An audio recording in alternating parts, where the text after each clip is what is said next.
Otro reizi Ventspils digitālais centrs kopā ar Ventspils turisma informācijas centru piedāvā iespēju reizē izkustēties un iepazīt interesantus apskates objektus. Piedaloties orientēšanās spēlē, atklāja Ventspili kustībā.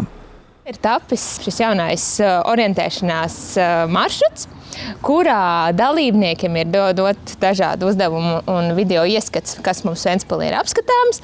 Un finišā visi tiek aicināti uz Ventspils turisma informācijas centru, kur sagaidīs simbolisks balvas un izlauzes kārtībā. Katrs tiks maršrutu veicējs pie kāda no šīm balviņām. Lai piedalītos, nepieciešams savā mobilajā tālrunī instalēt lietotni ActionBound. No 28. aprīļa līdz 10. maijam digitālā centra skatlogā Ventspilī Akmeņu ielā 3 būs pieejama afiša ar kvadrātkodu, kas jāskanē, lai sāktu maršrutu.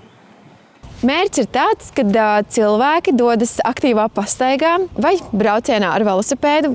Būs 2 maršruti, jeb 2 apļi. Mazais maršruts ir plānots ģimenēm ar bērniem, kur vēlas mazu apli apiet apkārt Ventspilī.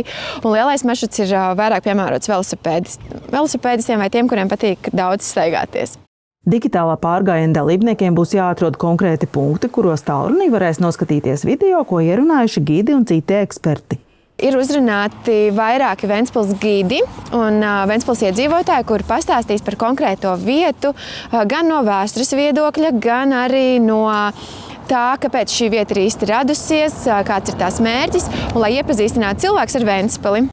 Pēc uzdevuma izpildīšanas dalībnieki saņems norādes uz nākamo punktu. Es domāju, būs ļoti interesanti gan arī Ventspils iedzīvotājiem, kuriem liekas, ka mēs jau visu par Ventspili zinām, bet patiesībā būs ļoti daudz interesanti fakti, kuri varbūt dažreiz liekas tādi zināmi, un tad gidi to spējuši pastāstīt tā ļoti interesantā veidā. Orientēšanās var kalpot kā laba iesildīšanās gaidāmajai vasaras turisma sezonas un velo sezonas atklāšanai 9. maijā. Mēs ļoti gaidām turisma sezonas atklāšanu ar velobraucienu, kas mums šogad ir ar moto veloskanis, kurā mums būs papildinājumi, kā turisma informācijas tirgus. Tur būs ļoti daudz pārstāvu no citām Latvijas pilsētām, kā arī Lietuvas. Tā kā Ventspilniekiem un viesiem būs lieliski iespēja piedalīties kā turisma gada tirgu. Kā var teikt, nav jābrauc uz turisma izstādēm, bet turisma izstāde ir atbraukusi ciemos pie mums.